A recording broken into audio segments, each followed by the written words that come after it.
Malam pertama pelaksanaan Karasminan Banua Seribu Sungai yang digelar UPTD Taman Budaya Kalimantan Selatan mendapat apresiasi dari warga. Dalam kegiatan yang digelar selama 3 hari ini, pengunjung juga bisa menyaksikan pameran lukisan di gedung Warga Sari Taman Budaya Kalimantan Selatan, serta puluhan stand yang menjual beraneka ragam makanan dan minuman. Malam pertama pelaksanaan Karasminan Banua Seribu Sungai yang digelar UPTD Taman Budaya Kalimantan Selatan mendapat apresiasi dari warga.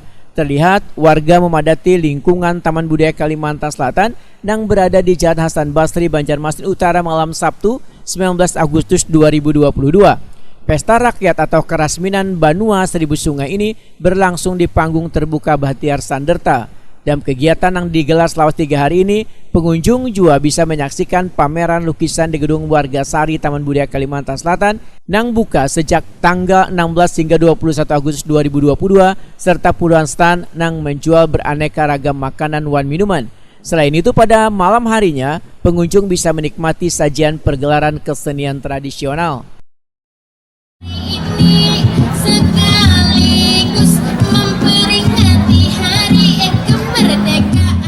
Kasih promosi wan dokumentasi UPTD Taman Budaya Kalimantan Selatan Nita Aulia memadahkan diadakannya berbagai program kegiatan ini lantaran selama 2 tahun lebih terdampak pandemi, maka pelaksanaan kegiatan seremonial sebagian besar ditiadakan sehingga wayah kasus COVID sudah semakin menurun yang ditandai dengan adanya kelonggaran kebijakan dari pemerintah, maka berbagai kegiatan kembali dilaksanakan. Pada malam pertama Karasminan Banua Seribu Sungai diisi dengan penampilan madihin oleh JT Junior wan Mamanda yang dibawakan Sanggar Kariwijaya Balangan.